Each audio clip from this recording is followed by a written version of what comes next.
ആദ്യം ചങ്ങാതിമാർക്കെല്ലാവരും കിടുക്കാച്ചി നമസ്കാരം ഇരിക്കട്ടെ. ഇന്ന് നമ്മൾ ഉണ്ടാക്കുന്നത് മീറ്റർ ദോശ. അതൊരു കിടുക്കാച്ചി സാധനം കേട്ടോ. ഇത് ഈ സാധനമാണ്. കൂടെ നല്ലൊരു കിടുക്കാച്ചി തക്കാളി ചട്നി. അപ്പോൾ ആദ്യം നമുക്ക് തക്കാളി ചട്നി കാണാം. ആദ്യം സവോള എടുത്ത് ഇതുപോലെ ചെറുതായി അരിയുക. അപ്പോൾ ഒരു കാര്യം ചങ്ങാതിമാർ ശ്രദ്ധിക്കണ്ടേ, നമ്മുടെ ചാനൽ ഇഷ്ടപ്പെട്ട് കഴിഞ്ഞാൽ ഫോളോ ചെയ്യാനും കൂട്ടുകാർക്കൊക്കെ ഷെയർ ചെയ്ത് കൊടുക്കാനും അതുപോലെ നല്ല നല്ല കമൻ്റ് ഇടാനും മറക്കരുത് കേട്ടോ. അപ്പോൾ സവോള ഇതുപോലെ ചെറുതായി അരിയുക. കണ്ടില്ലേ, നല്ല സ്റ്റൈലായിട്ട് അരിഞ്ഞു. വീട്ടിൽ ചെന്നൊന്ന് ട്രൈ ചെയ്തു. നല്ല സ്പീഡിൽ ഇതുപോലെ സ്പീഡിൽ അരിയാമെങ്കിൽ അരിഞ്ഞോ ചങ്ങാതിമാരല്ലോ.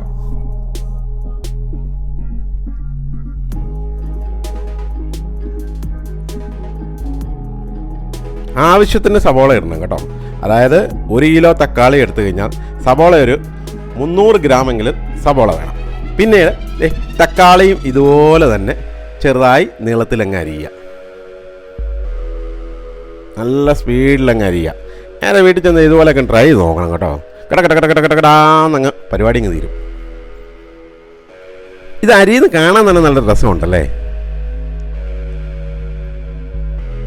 ഞാനിത് പറയുന്നത് കേട്ടോണ്ട് വീട്ടിൽ ചെന്നിട്ട് ഈ പരിപാടി നടത്തി കൈ മുറിഞ്ഞിട്ട് എന്നെ ഇടിക്കാൻ പറ്റുന്നത് കേട്ടോ. അത് ഞാൻ നേരത്തെ പറഞ്ഞേക്കാം. ഈ തക്കാളി ചട്നി ഒരു വെറൈറ്റി തക്കാളി ചട്നി കേട്ടോ. അതുപോലെ ഇഞ്ചി എടുത്ത് ഇതുപോലെ നീളത്തിൽ കുനുകുനാന്നരിയുക. നിങ്ങൾ ചിലപ്പോൾ ഇത് വീട്ടിലുണ്ടാക്കിയിട്ടുണ്ടാവില്ല. ഇതൊരു വെറൈറ്റി ചട്നിയാണ്. ഇതൊന്ന് ട്രൈ നോക്ക്, നല്ല ടേസ്റ്റാണ്. അത് ദോശയുടെ കൂടെ ഇഡ്ഡലിയുടെ കൂടെയൊക്കെയാണെന്ന് പറഞ്ഞാൽ ഒന്നൊന്നര ലെവലാണ് സാധനം. എന്നിട്ട് ഇച്ചിരി ക്യാരറ്റും കൂടെ ഇട്ട് കിടക്കുക. ക്യാരറ്റ് ഇടുന്നതെന്ന് പറഞ്ഞാൽ ഇതിന് നല്ലൊരു ടെക്സ്ചർ കിട്ടാനും അതുപോലെ തന്നെ ഒരു തിക്നെസ് ഒക്കെ കിട്ടാൻ വേണ്ടിയാണ് നമ്മൾ ക്യാരറ്റ് ഇട്ട് കൊടുക്കുന്നത്. കളറും കിട്ടും കേട്ടോ. ശേഷം നമ്മൾ തീ പിടിക്കുന്നു, ഉരുളി വെക്കുന്നു. ഉരുളി വെച്ച ശേഷം ഓയിൽ ഒഴിച്ചു കൊടുക്കുന്നു.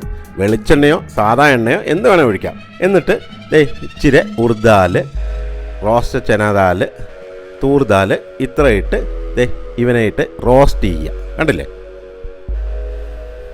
എന്നിട്ട് കാശ്മീരി ചില്ലിയോ അല്ല സാധാ മുളകോ എടുത്ത് അതിലേക്ക് ഇട്ട് മറിക്കുക. മറിച്ച ശേഷം ഇതുപോലെ റോസ്റ്റ് ചെയ്യുക. കൂടെ കുറച്ച് കറിവേപ്പിലയും കൂടെ എടുത്തിടുക. എന്നിട്ട് എല്ലാം കൂടെ മിക്സ് ചെയ്ത് നല്ല രീതിയിൽ റോസ്റ്റ് ആയി കഴിയുമ്പോൾ ഇഞ്ചി നീളത്തിൽ അരിഞ്ഞതും കൂടെ എടുത്ത് ഒരു മറിയങ്ങ് മറിച്ചു. കണ്ടില്ലേ. ശേഷം സവോള എടുത്തൊരു മറിയങ്ങ് മറിക്കുക. എന്നിട്ട് എല്ലാം കൂടെ ഇട്ട് മിക്സ് ചെയ്ത് നല്ല രീതിയിൽ റോസ്റ്റ് ആക്കുക. ഒരു ലൈറ്റ് കളർ ആകുന്നവരെ റോസ്റ്റ് ആയിക്കൊണ്ടിരിക്കണം. കണ്ടില്ലേ. ഒരു പാകത്തിന് റോസ്റ്റായി വരുന്നുണ്ടെന്ന് കാണാൻ നിങ്ങൾക്ക് പറ്റും. കണ്ടില്ലേ, കളറൊക്കെ മാറി ഒരു ലെവലിലേക്ക് വരുന്നത് കാണാൻ പറ്റും. ആ കളറൊക്കെ മാറി ഒരു ലെവലിലേക്ക് വരുന്ന സമയത്തേക്ക് അതിലേക്ക് ക്യാരറ്റ് ഇട്ട് കൊടുക്കുക. ക്യാരറ്റും അതിലിട്ട് നല്ല രീതിയിൽ റോസ്റ്റ് ചെയ്യുക. അപ്പോൾ അടി പിടിക്കാതെ നോക്കണം, കരിഞ്ഞു പോകാതെ നോക്കണം കേട്ടോ. ഇതെല്ലാം ഒന്ന് പാകത്തിലായി വരുമ്പോഴേക്ക് കണ്ടില്ലേ, നല്ല ലെവലിൽ വരുമ്പോഴേക്ക് അതിലേക്ക് നമുക്ക് ഇച്ചിരി മുളക് പൊടി 2 സ്പൂണായിട്ട് കേട്ടോ, കുറച്ച് മഞ്ഞൾപ്പൊടിയും കൂടെ ഇട്ട് ഒന്ന് റോസ്റ്റ് ചെയ്തെടുക്കാം. അപ്പോൾ മസാല കുത്തലങ്ങ് മാറി കിട്ടും. ശേഷം തക്കാളിയും ഇട്ടേക്കുക. ആവശ്യത്തിന് തക്കാളി എടുത്ത് ഇതുപോലൊരു മറിച്ച് അതിലിട്ടങ്ങ് എടുക്കുക. എന്നിട്ട് ഇവനൊന്ന് പെട്ടെന്നാകാൻ വേണ്ടി നമ്മളൊരു ഇച്ചിരി ഉപ്പ് ഇട്ട് കൊടുക്കുക കേട്ടോ. 2 സ്പൂൺ അങ്ങ് ഉപ്പിട്ട് കൊടുക്കുക. അപ്പോൾ തക്കാളി പെട്ടെന്നങ്ങ് വാടി മസാലയൊക്കെ ലെവലിലേക്കാവും. എന്നിട്ട് ഇവനെ നല്ലവണ്ണം ഇതുപോലെ മിക്സ് ചെയ്യാം.